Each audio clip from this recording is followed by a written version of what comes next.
Creatures of the night, it's your girl Tati. Let's talk about AEW All Out. I literally feel like just the other day I sat here and gave my predictions for Forbidden Door. These pay per views are just so close. Like, honestly, for me, I'm not saying that there's too much wrestling. That doesn't exist for me. Maybe for other people. However, I would say that AEW, they're having too many frequent pay-per-views, and that right there can be an issue because the stories don't have time to cook, don't have time to breathe. And that's one of the things that set AEW aside from other promotions when I first got into it, because unlike other promotions, they have fewer pay-per-views for you to watch. So you had time to let these stories and feuds, do their thing, and then you anticipated those pay-per-views that happen every few months, and then when it finally came on, then you got your show that you're anticipating to watch, and you got no problem spending a little $50. And now here we are with pay-per-views, what seems to be on a monthly basis, and honestly I feel like that's not a good thing for storytelling. Well, anyway, I'm not here to rant and be screaming up in your ears because I don't want to be some type of mean black lady ranting, whiling about wrestling and she got no life or whatever. So we're just here to give our opinions and predictions in terms of what may happen at all out. So let me know down below what your predictions are and what you would like to see for the show. Let's pull out this card. So first things first, we do have several ways you could be watching the show. And for the first time, y'all, see, I've been asking about this since the jump. HBO Max will be airing the pay-per-view. So if you do have HBO Max and after they do Dynamite and Collision, you will see them. They've been saying for like maybe 2 weeks now that you can purchase All Out for $39.99 and part of your subscription with Max. Now, I don't know if you don't have a subscription, if you can still purchase, but if you do buy the pay per view anywhere else that you see here, YouTube or what was the other one? Prime and payperview.com, all them, it will run you $50. So it's a little bit cheaper on HBO Max. Or you can do what I do, use my VPN, pretend I live in the UK, and pay $25 for my pay-per-view. So that works out for me, and I get a little something something for groceries for the week. Now let's talk about the pre-show matches that we have.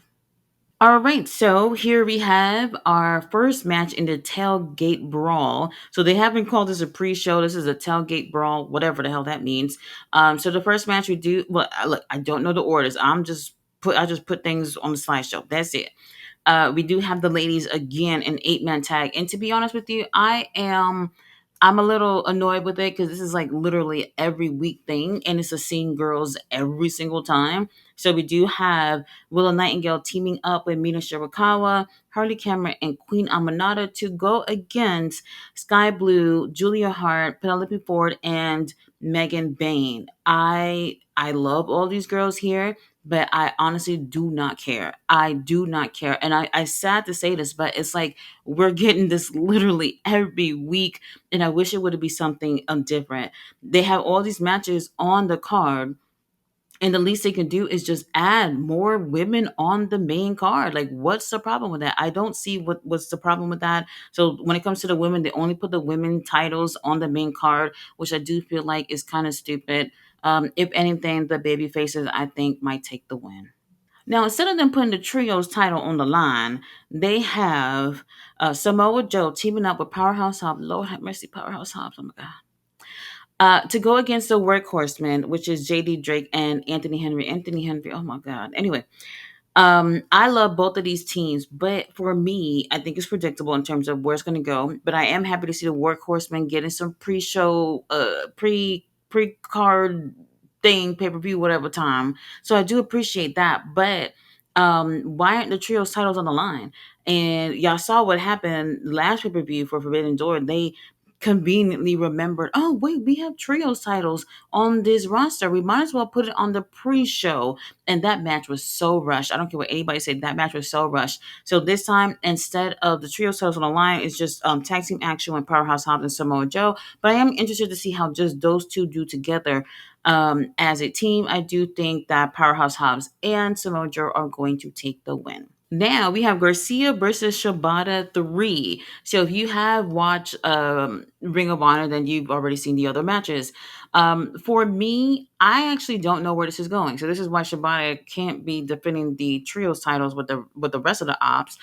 Garcia has something to prove to the Death Riders, and I'm not sure where it's going to go. I can honestly see that maybe somebody from Death Riders will help Daniel Garcia take the win. It's kind of hard to say because Shibata is a champion, but if you have watched the match back from Wednesday and seen John Moxley and Daniel Garcia tagging with each other, you would actually see that throughout the match, John Moxley is teaching Daniel their way. He is, picking up the slack whenever he felt like Daniel Garcia ain't doing things quick enough or good enough. And something tells me that while this is going to be a way for him to prove himself, somebody, Claudio, Pac, oh my God, Pac, somebody probably end up coming out there to help him. I do think that Daniel Garcia is going to take the win. Main card. Now, I don't know the order. I am just putting shit up. That's it. So trios match. This is actually one of the few matches that I'm actually looking forward to. I mean, the rest of the card is like, look, I've seen all the pay-per-views, so I'm here.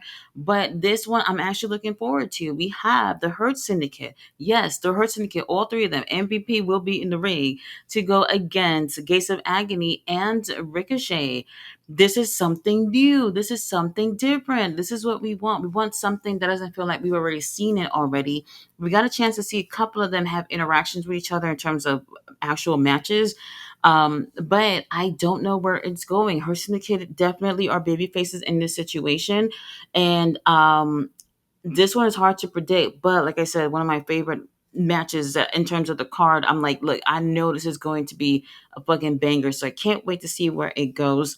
Ideally, Ricochet and Gates of Agony would take the win. That would be a huge thing for them as a really new group. And it would be cool for them to win, but I wouldn't mind seeing Hurst and the Kid take the win. So it doesn't matter to me. I do think Hurst and the Kid would end up taking the win. Either way, I can't wait to see where this match goes.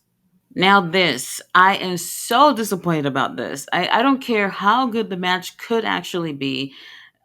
Eddie Kingston versus Big Bill.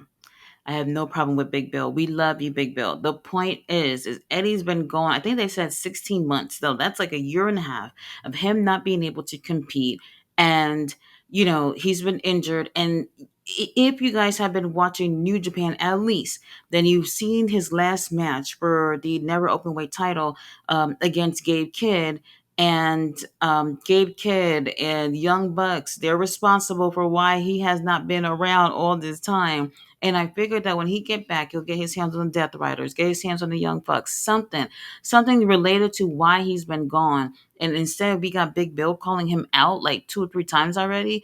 I feel like Eddie Kingston's one of the faves of AEW, and if he were to be returning, he should have returned with a motherfucking bang. And like I said, no shade, Big Bill, this ain't it. Eddie Kingston, if he shows up, I think he'll end up taking the win. Now we have our scumbag MJF going against Pastor Briscoe. And you know what's so interesting about this is that Mark Briscoe says this is a tables and tag match. He had an opportunity to pick any stipulation that he wanted for this match, and somehow, some way, this is what he wanted.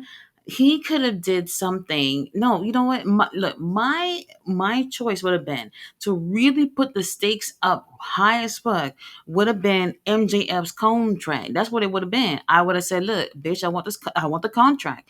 I want to take the contract from you. If I win, I get the contract and I get to write out the rest of the year, I guess, that he would be able to cash in on the champion." And Mark Briscoe, he's worked really hard and I could see him getting at least an opportunity to be able to go for the AEW World Title. That's what I would have did. But instead, tables and tags, whatever.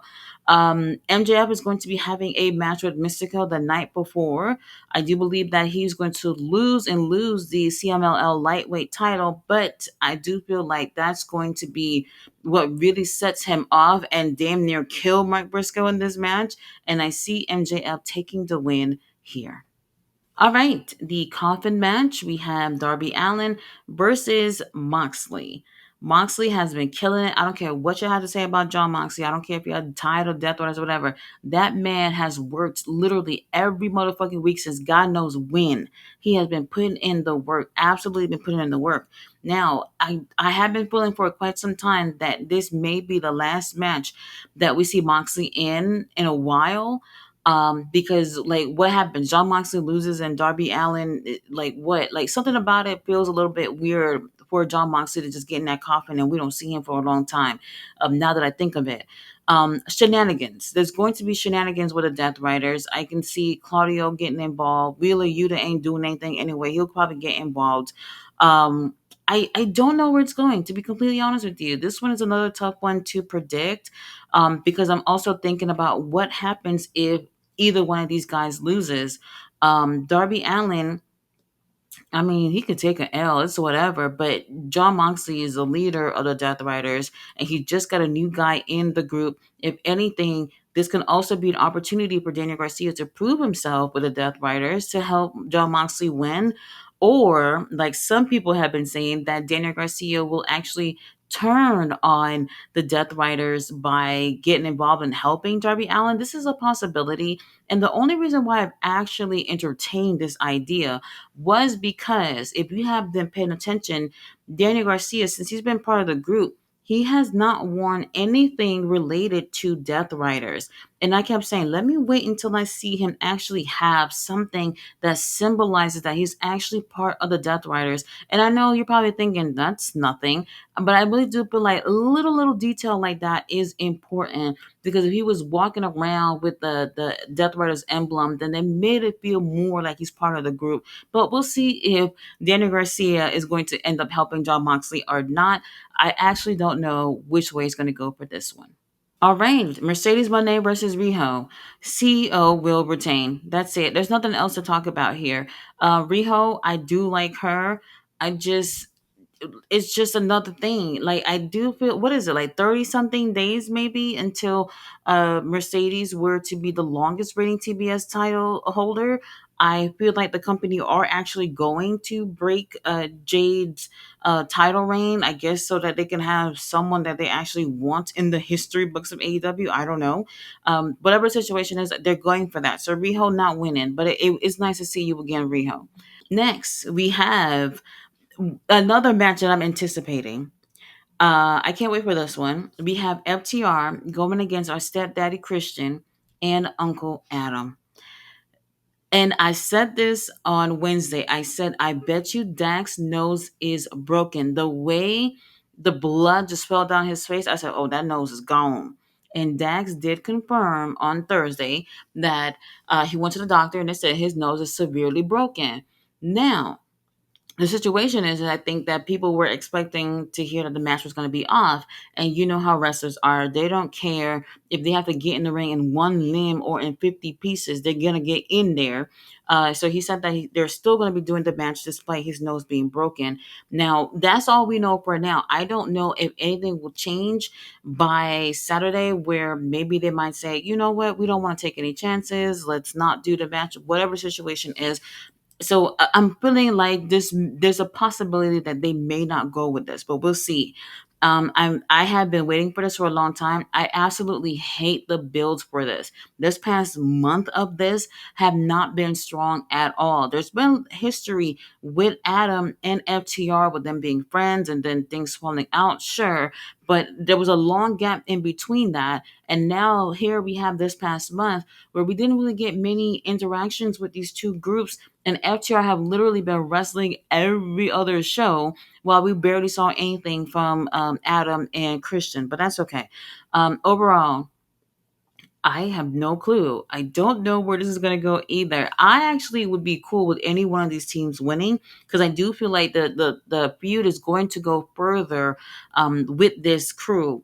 However, if it were for me, since we are in Toronto and our homeboys are there, I see Uncle Adam and our stepdaddy taking the win. Now we have the four-way. I think didn't I say there was a ladder match? Yeah, four-way ladder match for the AEW tag titles. We do have the champions Brodito coming in here to defend their titles against Jet Speed, uh, Hechiseto, and Josh Alexander, and the Young Bucks. I am disappointed with the teams that were chosen in this match. And the reason why I'm saying this is because I want to see something else. Did you guys know that AEW has an entire tag division where they actually have other tag teams? Yes, they actually do. And for whatever reason, they keep using the same teams over and over again. This was an opportunity for them to do something different. And you know what? I'll give them props. They did shock everybody when Brodito won the tag titles last pay per view, but they should have kept going with that and just say, hey, you know what? With a new tag team like this winning the tag titles, maybe we should incorporate other teams that haven't gotten many opportunities, but instead we have fucking three-time AEW tag champions Young Bucks in here, Jet Speed that has had countless opportunities to go for the tag titles over and over again, and then Hechiseto and Josh Alexander, they're in it because Josh is from Canada. That's it. I wish it was something different in terms of teams. I do hope that Brodito will retain, and I actually think they're going to go that route. I don't see why that this team will only hold it just for a couple of weeks. I feel like we can get a hell of a lot more out of Brodito. So Brodito with the win for me. Now, for the AEW Unified Championship, I hate that they call it that because any title can be unified and it doesn't actually tell you what title is unified. Like, I don't know, something that I think is weird. Um, Okada, our champion, international and continental champion, going against Takeshita and also going against Mascara Dorada. I think this is so obvious. This is so obvious, and I know we're all right about this. I actually wish that there were more. No, let me not say more. I wish there was an actual feud with Okada and Takeshita. There actually is no feud. Like if we had to pull out all the segments of Okada and Takeshita and why they're feuding, you would really have nothing. You would really have nothing. There was only like two times in the ring where they actually stared down each other. This is a case of we got two alphas in one group, and there's only one alpha. There's only space for one alpha male up in here. That's what it is. This should have been a feud, and honestly, I would have saved this feud until after Takesha come back from Japan. Takesha will be going against Zack Sabre Jr. at damn, what's the name of that show? I can't even remember. October 8th. And I do believe that Takeshita will go against Zack Sabre Jr. and he's gonna beat Zack Sabre Jr. for the IWGP World Heavyweight Championship.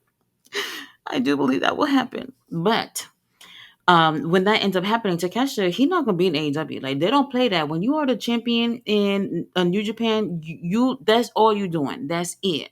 Now, with that being the case, they're gonna have to put Takeshita away in this situation. Mascara Dorada is only there to get pinned, while you have Takeshita who don't have to go one on one with Okada. Only thing that's going to happen to him is two things. He's going to lose, yes, but without getting pinned, but I also see a betrayal. Uncle Don and them will probably end up attacking him. Something's going to happen where there's going to be betrayal, where he's ultimately going to be out of Don Callis' family because I guess they don't want him there no more. This is going to be interesting because that's where the story actually will begin. So that at a later time, we will actually be able to get one-on-one Takeshita and Okada. Long story short, Okada will retain. Mark my words. Now, four-way for the women's title. I'm looking forward to this too because I feel like, ooh, I'm still a little iffy about my predictions. So, Tony Storm, champion, going against Jamie Hayter, also going against Chris Statlander, and also Tekla. Tekla just got here. She not winning. So, she like, just get her out of the way. Now, we have Jamie Hayter, who I feel like has not done much since she's returned. And it would be kind of crazy for her to just get her hands on a title. Like nothing has been done for her being built up to feel like she's next in line. But then again, we have Statlander, who's almost the same way too, where they haven't necessarily built her up either to feel like she would also be the next person to hold that title. However, we've been seeing her kind of trying to ignore the Death Riders' invitation to the group. And we've been seeing Willa Yuta consistently go out there to help our girl Statlander. And if Statlander really want that title, she's going to allow Willa Yuta to get involved and help her win. And that's a perfect way to, get the title and, join the Death Riders. That would be absolutely amazing to give us something different. But I would still be okay if Tony Storm does end up retaining. But if Tony retains, like, it's time to truly build that next champion. And honestly, they have not been doing that with anyone. I predict Statlander for the win. Main event for the AEW World's title, we have Hangman Adam Page, our champion, going against our other champion, Kyle Fletcher. Kyle Fletcher has the TNT title. If Kyle Fletcher, if anybody from the Don Callis family gets involved, Kyle Fletcher will not only lose this match, but he will also be stripped of the TNT title. From the jump, I did not like the fact that this was happening at all. And something had, I don't remember what it was, but I got reminded of they did this last year with Jack Perry going against Danielson for the world title while he was holding the TNT title as well. And y'all see what it's been like for Jack Perry since then, not looking good. And for me, I felt like they could have been building someone else to be going against Hangman instead of sacrificing the mid card champion to be in this position. My main concern, while I do feel like Kyle Fletcher will be losing, my main concern is what do they do with him after this? I don't want this to be a repeat situation like what we had got with Jack Perry. Like, I want them to take him seriously, and they could have literally just put the TNT title on the line and could have been building someone else to go against Hangman. And this would have been a cool opportunity for them to use Josh Alexander, who is from Canada, and he could have been that guy in the match because he actually could afford to lose. Um, Either way, I think Hangman is going to take the win. Well, anyway, you guys, that's my predictions. I tried not to rant. I held back a lot. Trust me, I held back a lot.